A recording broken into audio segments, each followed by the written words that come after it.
All right, here. Today I'm going to give y'all my NFL Week 13 power rankings. I'm going to start from number 32 and work my way up to number 1. But let's get started.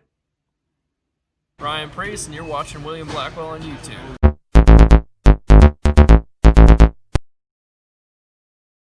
All right, here. Starting off at number 32, it is going to be your only winless team in the NFL right now, and it is the New York Jets.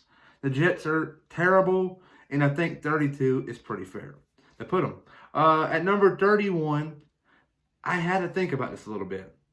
At first, I put Jacksonville, and then I thought about Cincinnati, how they had no longer Joe Burrow. So it was going back and forth, but I ended up putting the Jacksonville Jaguars at 31 and the Cincinnati Bengals at 30.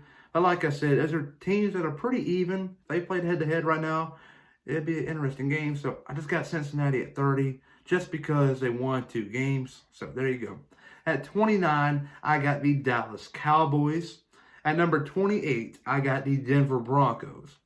At number 27, I got the Detroit Lions.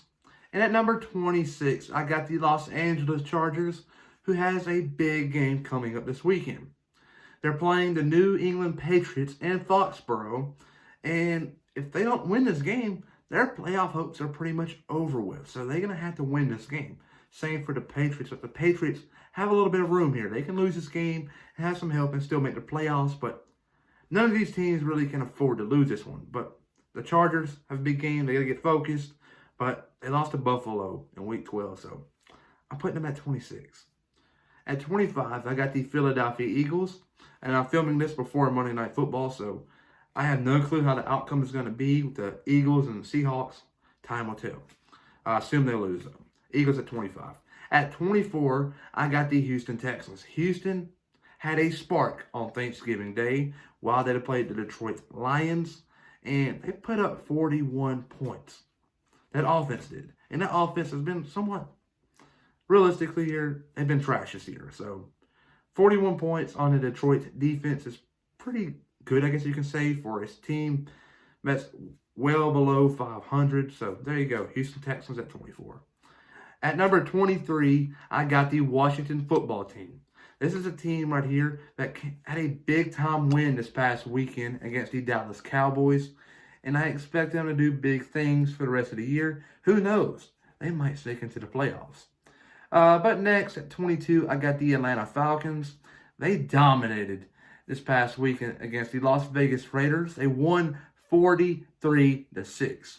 Yes, I said it. The Raiders getting beat by the Falcons 43-6. That's crazy. No one expected it. So I put the Falcons at 22. I might be a little low, but I think 22 is pretty fair. At 21, I got the Chicago Bears. The Chicago Bears got embarrassed Sunday night. I should have Atlanta in front of them, but Chicago has more wins, so I'm going to give them some credit.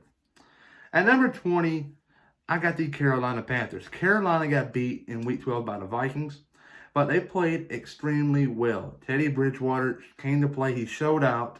That defense played lights out. They had some big turnovers, and they actually got a score or two on defense, which they needed.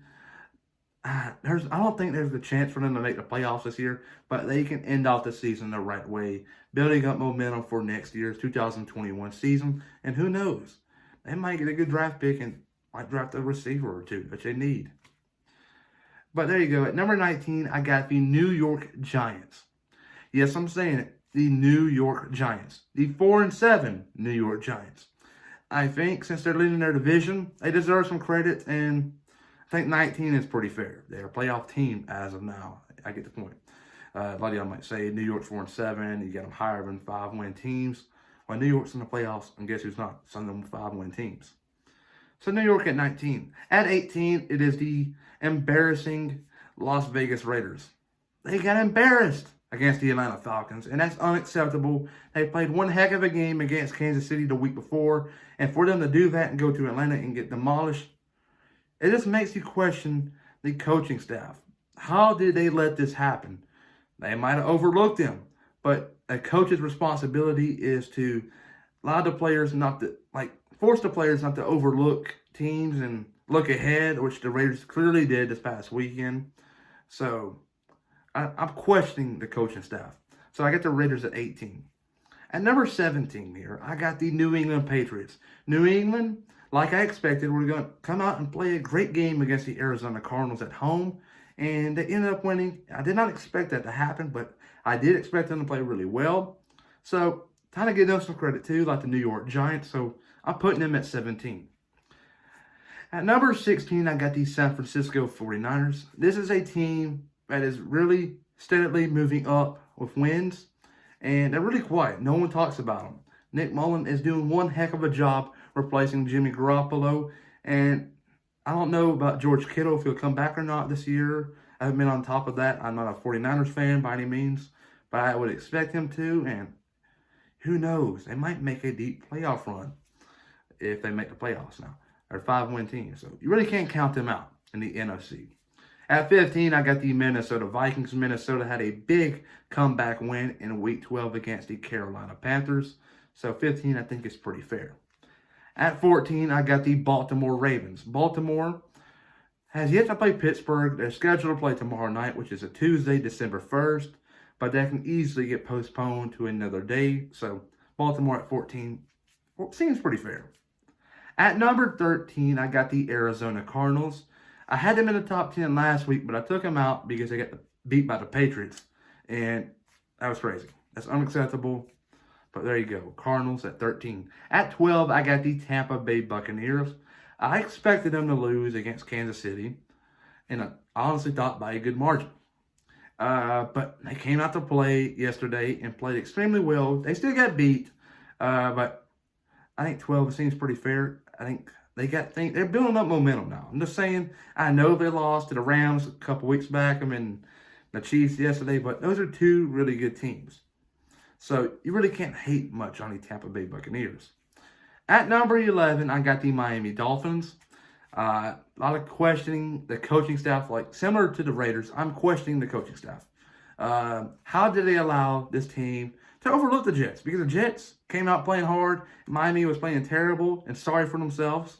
So I question the coaching staff for allowing the players to get loose and all that stuff. So Miami at 11. That's ridiculous. They should have beat the mess out the Jets. I just can't get over the fact they won 20-3. So that's the reason why they're not in my top 10. But at 10, I got the Indianapolis Colts. At number 9, I got the Los Angeles Rams. At number 8, at number 8, I got the Cleveland Browns. The Browns are under the radar this year, and they have won 8 games and only lost 3 games. So they are a really good team, and they're playoff caliber because you never know. They can still win their division. They're just a couple games behind Pittsburgh. But in order to do that, they're going to have to win out and have Pittsburgh lose 3 or 4 of them, which the odds of that are pretty slim. So they still got chances, though. At number 7, I got the Seattle Seahawks. And at number 6, I got the Buffalo Bills. And at number 5, I got the Tennessee Titans. Or I should also say, Derrick Henry Titans. He is carrying that team right now. Him and the receivers. And that offense is just high power, but Derrick Henry is carrying that team in my opinion. At number 4, I got the New Orleans Saints. And at number 3, this might trigger a ton of people. The Green Bay Packers. The Packers, they demolished the Bears this past Sunday night, and the schedule's starting to ease up for them, and they might win out and run the table here. Who knows? So Green Bay at number 3. They're the highest NFC team in my power rankings. At number 2, I got your defending Super Bowl champions and a really good team, the Kansas City Chiefs. Got to give them credit, so I put them at 2. They beat the Tampa Bay Buccaneers this past weekend on the road. Who knows? They're 1-0 at Raymond James Stadium. They might be 2-0 come February. Number 1, though, I got the Pittsburgh Steelers. They're undefeated as of now. No telling what's going to happen to the Baltimore game on December 1st. I'm assuming they're playing and Pittsburgh will win because Baltimore has no Lamar Jackson, no Mark Ingram, no J.K. Dobbins, and no Willie Snead or no Mark Andrews. They're missing a lot of players on that offense. And no telling what their defense has issues with. So Pittsburgh, I think, beats the living mess out of them tomorrow night. So Pittsburgh stays at 1. But there you go. Those are my NFL Week 13 power rankings. Comment down below if you agree or disagree with my predictions. I'm curious to know why. But Everybody, though, remember to please like and subscribe.